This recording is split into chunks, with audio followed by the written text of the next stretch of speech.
Hey everyone, welcome back. आज के इस वीडियो में हमने जो पहले पढ़ा उसको रिवाइज करेंगे और आगे कुछ CSS सेलेक्टर्स की बात करेंगे। अभी तक हम कुछ CSS सेलेक्टर के बारे में जान चुके हैं, बट आज हम थोड़े और सेलेक्टर्स के बारे में बात करेंगे जिनके बारे में आपको जानना बेहद जरूरी है। ठीक है, तो स्टार्ट करते हैं। सबसे पहले मेरे पास दो फाइल है, index.html और style.css। ठीक है, तो index.html में फटाफट कोडिंग करता हूँ। ठीक है, और इसको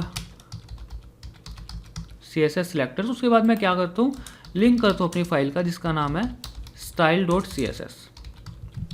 ओके, उसके बाद मैं क्या करता हूँ, यहाँ पे हेडर टैग लिखूंगा। ठीक है, और हेडर टैग के अंदर यहाँ पे मैं एक पैराग्राफ लिखूंगा और इसमें लिखता हूँ शॉर्ट पैराग्राफ इनसाइड हेडर। ठीक है, इसके बाद मैं क्या करता हूँ, एक h1 जिसकी क्लास होगी मेन लोगो। ठीक है, और यहाँ पे इसका टाइटल होगा मेन लोगो। ठीक है, जो टेक्स्ट होगा मेन लोगो। ठीक है, इसकी क्लास दे दी मैंने मेन लोगो। उसके बाद मैं अनऑर्डर लिस्ट क्रिएट करूँगा और अनऑर्डर लिस्ट के अंदर मुझे चाहिए लिस्ट आइटम चाहिए और उस लिस्ट आइटम के अंदर मुझे चाहिए एक एंकर टैग। ठीक है, तो आप देख सकते हैं, तो अनऑर्डर लिस्ट है। ठीक है, अनऑर्डर लिस्ट के अंदर मेरे पास क्या है, li टैग जो हम यूज़ करते हैं लिस्ट के अंदर। ठीक है, और उसके अंदर क्या है, मेरे पास एक एंकर टैग लिंक बनाने के लिए। ठीक है, तो मैं यहाँ पे क्या करता हूँ, यहाँ पे लिखता हूँ मैं जो भी मुझे लिंक को नाम देना है, फॉर एग्जांपल होम। ये एक्चुअल लिंक नहीं है, बस समझाने के लिए, ताकि मैं कुछ प्रॉपर्टीज अप्लाई कर सकूँ, इसके लिए मैं बना रहा हूँ यहाँ पे। ठीक है, अबाउट और यहाँ पे कॉन्टैक्ट फॉर एग्जांपल। ठीक है, और उसके बाद यहाँ पे मैं क्या करूँगा, यहाँ पे एक और पैराग्राफ टैग। और एक और बात, ये जो मैंने शॉर्टकट यूज़ किया था वो जान लो मैंने क्या शॉर्टकट यूज़ किया था।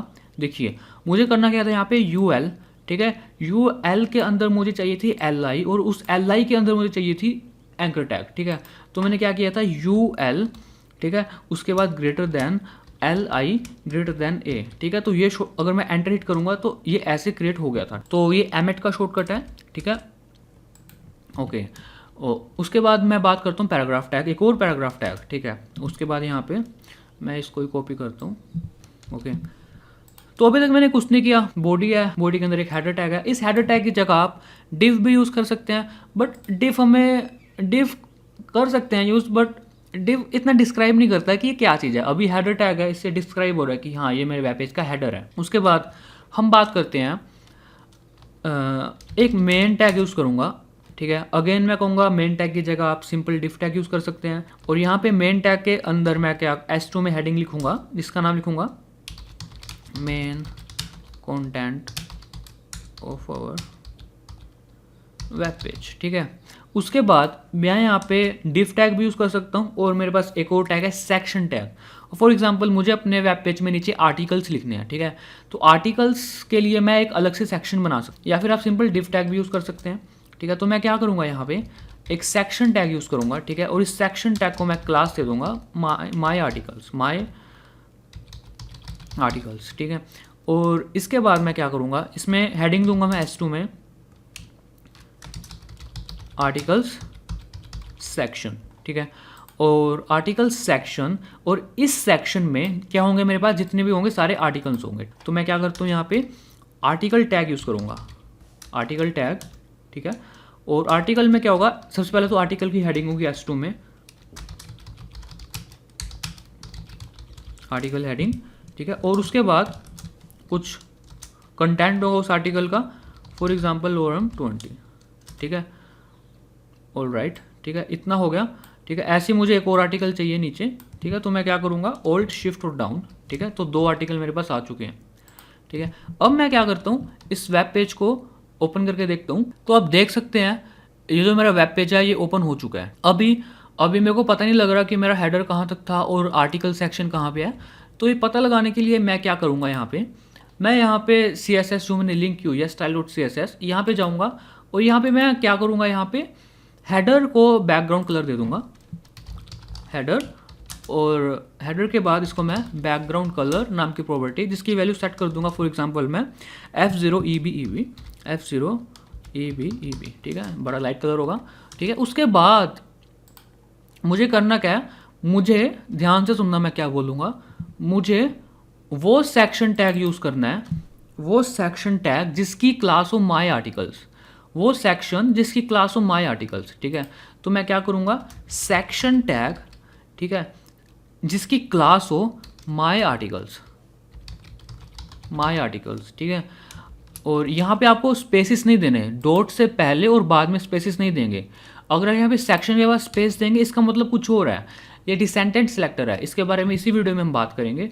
बट अभी मुझे करना क्या है, वो सेक्शन जिसकी क्लास है माई आर्टिकल, ठीक है, तो उसको सिलेक्ट करना है, ठीक है। और इसको भी मुझे बैकग्राउंड कलर देना है, ठीक है। और फॉर एग्जांपल इसको मैं बैकग्राउंड कलर दूंगा F2 A9, ठीक है। और उसके बाद मैं इसको, अगर मैं अपने पेज को रिफ्रेश करूँगा तो आप देख सकते हैं यहाँ पे मेरे पास बैकग्राउंड कलर आ चुका है, ठीक है। तो ये जो आपको ऊपर दिख रहा है यहाँ से लेके यहाँ तक, ये है मेरा कंप्लीट हेडर। उसके बाद नीचे ही मेरा मेन टैग स्टार्ट हो चुका है और मेन के अंदर ये जो है मेरे पास आर्टिकल, ठीक है। आई होप आपको इतना क्लियर हो चुका होगा, ठीक है। अभी जो सबसे पहले मैं जिस टैग की बात करूँगा, ठीक है, उसका नाम है यूनिवर्सल सिलेक्टर, ठीक है। यूनिवर्सल सिलेक्टर, यूनिवर्सल सिलेक्टर हम कैसे लिखते हैं, देखिए सबसे पहले हम लगाते हैं स्टार, ठीक है। स्टार लगाने के बाद हम यही सेम सिंटैक्स ब्रैकेट में, ठीक है, हम कुछ फॉर एग्जांपल मुझे कलर चेंज करना है, टेक्स्ट कलर, ठीक है। टेक्स्ट कलर फॉर एग्जांपल मुझे करना है ब्लू। तो ये क्या करेगा, ये स्टार हमारे वेब पेज पे जितने भी HTML एलिमेंट्स हैं, जितने भी HTML एलिमेंट्स हैं उन सबको सिलेक्ट करेगा, उनका कलर कर देगा ब्लू। अगर मैं रिफ्रेश करता हूँ तो आप देखिए सब कुछ ब्लू हो चुका है। तो ये कौन कर रहा है, सबका टेक्स्ट कलर ब्लू हो चुका है, तो यूनिवर्सल सिलेक्टर कर रहा है, ठीक है। यूनिवर्सल सिलेक्टर को हम इस तरीके से यूज़ नहीं करते और इसे हम बहुत कम यूज़ करते हैं, और हम इसे करते हैं अपने CSS के रीसेट के लिए यूज़, ठीक है। आने वाली वीडियोस में हम देखेंगे इसका मेन पर्पस क्या है इसको यूज़ करने का, ठीक है। इसको मैं कमेंट आउट करता हूँ, ठीक है। और इसके बाद हमारा वेब पेज वैसे ही हो जाएगा कमेंट आउट करने के बाद। और कमेंट आउट करने का शॉर्टकट क्या है हमारे पास, Ctrl+/, ठीक है। अगर मैं इसको दोबारा Ctrl+// प्रेस करूँगा तो अनकमेंट हो जाएगा, और मैं Ctrl+// करूँगा तो ये कमेंट आउट हो जाएगा, ठीक है। उसके बाद फॉर एग्जांपल मुझे क्या करना है, मेरे पास कितने पैराग्राफ हैं, एक ये पैराग्राफ है, एक ये पैराग्राफ है, एक ये पैराग्राफ है, और उसके बाद एक ये पैराग्राफ है। मुझे क्या करना है, पैराग्राफ्स का कलर चेंज करना है, ठीक है। तो आपको पता है जो P एलिमेंट है, जो P टैग है, उसको सिलेक्ट कर सकते हैं, ठीक है। उसके बाद आप क्या कर सकते हैं, कलर चेंज कर सकते हैं, फॉर एग्जांपल रेड, ठीक है। अब इस अगर मैं रिफ्रेश करूँगा तो जितने भी पैराग्राफ है सबका कलर हो जाएगा रेड। बट मुझे सबका कलर रेड नहीं करना, मुझे सिर्फ और सिर्फ उस पैराग्राफ का कलर रेड करना है जो कि है मेरे हेडर में, ठीक है। तो मैं क्या करूँगा यहाँ पे, देखिए समझिए इसको, इस बात को, इसको मैं क्या करता हूँ, इसको मैं हटा देता हूँ यहाँ से। तो मैं करूँगा क्या, सबसे पहले हेडर, हेडर क्या है मेरे पास पूरा एलिमेंट है, ठीक है। हेडर पूरा टैग है, ठीक है। उसके बाद स्पेस, ठीक है। हेडर के अंदर, स्पेस का मतलब हेडर के अंदर जितना भी कुछ होगा, ठीक है, जितने भी मेरे पास पैराग्राफ टैग है, ठीक है, इसका मतलब ये है, अगर यहाँ पे स्पेस डालूंगा मतलब कि हेडर के अंदर जितने भी पैराग्राफ हैं, ठीक है, उन सबको मैं क्या करूँगा, उन सब का मैं जो कलर करूँगा वो होगा रेड। अब सिर्फ और सिर्फ हेडर के जो पैराग्राफ हैं उसका कलर रेड है, बाकी किसी का कलर रेड नहीं है। इसको बोलते हैं डिसेंडेंट सेलेक्टर और कॉम्बिनेटर्स बोलते हैं कई बार हम इन्हें, ठीक है, क्योंकि इससे क्या हो रहा है, हम एक से ज़्यादा एलिमेंट्स को कंबाइन कर रहे हैं, ठीक है। बट आपको मतलब समझ में आना चाहिए कि हेडर के अंदर हेडर है, ठीक है, और हेडर के जितने भी चाइल्ड हैं जो कि पैराग्राफ टैग है उन सब का कलर मुझे करना है रेड। तो हेडर के अंदर दो थे तो दोनों का कलर क्या हो चुका है, रेड। ऑल राइट, ठीक है। अभी उसके बाद मुझे करना क्या है, एक और एग्जांपल देखते हैं इसी चीज़ का। फॉर एग्जांपल मुझे करना क्या है, जितने भी लिस्ट हैं, जो लिस्ट आइटम्स हैं मेरी, उनके अंदर जितने भी मेरे पास ए टैग है उसका टेक्स्ट मुझे चेंज करना है, ठीक है, उसका टेक्स्ट मुझे चेंज करना है, ठीक है। तो मैं क्या करूँगा यहाँ पे अपना, देखिए जितने भी लिस्ट आइटम्स हैं, लिस्ट आइटम्स के अंदर स्पेस जितने भी ए हैं, ठीक है, और उसका मुझे कलर करना है फॉर एग्जांपल ब्लू, ठीक है, आपको सिर्फ समझाने के लिए, ठीक है। और अगर मैं इसको रिफ्रेश करूँगा तो आप देख सकते हैं कलर चेंज हो चुका है, ठीक है। अगर मैं करूँगा रेड तो रेड हो जाएगा, ठीक है। आई होप आपको समझ में आ रहा होगा कि मैं कर क्या रहा हूँ। ऑल राइट, ठीक है। अभी इतना समझ आ गया आपको। उसके बाद एक और चीज़, एक और एग्जांपल देखते हैं इसका, और मेरा मकसद है कुछ एग्जांपल देने का आपको। देखें अभी फॉर एग्जांपल यहाँ पे ये जो सेक्शन है, ये जो सेक्शन है, ठीक है, आप इस सेक्शन को ध्यान से देखिए। एक तो इस सेक्शन के अंदर H2 है, ठीक है, सेक्शन के बिल्कुल अंदर H2 है, ठीक है, और इस सेक्शन के अंदर आर्टिकल्स हैं और उन आर्टिकल्स के अंदर भी H2 हैं। एक तो डायरेक्ट H2 है सेक्शन के अंदर, एक सेक्शन के अंदर आर्टिकल्स है और फिर उसके अंदर H2 है, ठीक है। आप देख सकते हैं अगर मैं यहाँ पे क्या करूँ, सेक्शन जो कि है माई आर्टिकल्स, ठीक है, अब मैं देखो मैं करके दिखाता हूँ आपको, ठीक है। देखिए अब मैं H2 के साथ काम करूँगा, ठीक है। फॉर एग्जाम्पल सेक्शन, ठीक है, डॉट, अगर मैं स्पेस नहीं दिया मैंने यहाँ पे, सेक्शन डॉट माई आर्टिकल्स, इसका मतलब वो सेक्शन जिसकी क्लास है माई आर्टिकल्स, ठीक है, और स्पेस मतलब उसके अंदर जितने भी H2 होंगे, ठीक है। अब यहाँ पे अगर मैं देखूँ तो ये रहा H2, सेक्शन के अंदर एक ही H2 रहा, एक ये H2 है, एक ये H2 है, ठीक है। जितने भी H2 हैं, ठीक है, मुझे उन सबका कलर करना है फॉर एग्जांपल ग्रीन, ठीक है। तो इसमें क्या होगा, अब इसको मैं रिफ्रेश करूँगा तो आप देख सकते हैं तीनों ग्रीन हुए, आप ये देख सकते हैं, ठीक है। तो इससे मैं आपको एक बात समझाना चाहता हूँ, वो क्या है, अगर आप डिसेंडेंट यूज़ करेंगे, डिसेंडेंट कॉम्बिनेटर यूज़ करेंगे तो इससे क्या होगा, जितने भी अंदर एलिमेंट होंगे, ठीक है। अब देखिए अब इस सेक्शन माई आर्टिकल्स के अंदर कितने H2 थे, एक तो डायरेक्ट H2 था ये वाला, ठीक है, एक सेक्शन के अंदर आर्टिकल्स थे उसके अंदर H2 था, ठीक है। तो जितने भी H2 इसके अंदर मिलेंगे, इस सेक्शन के अंदर मिले, इसने सबका कलर कर दिया ग्रीन, ठीक है। बट मैं ऐसा नहीं चाहता, ठीक है, मैं ऐसा बिल्कुल नहीं चाहता।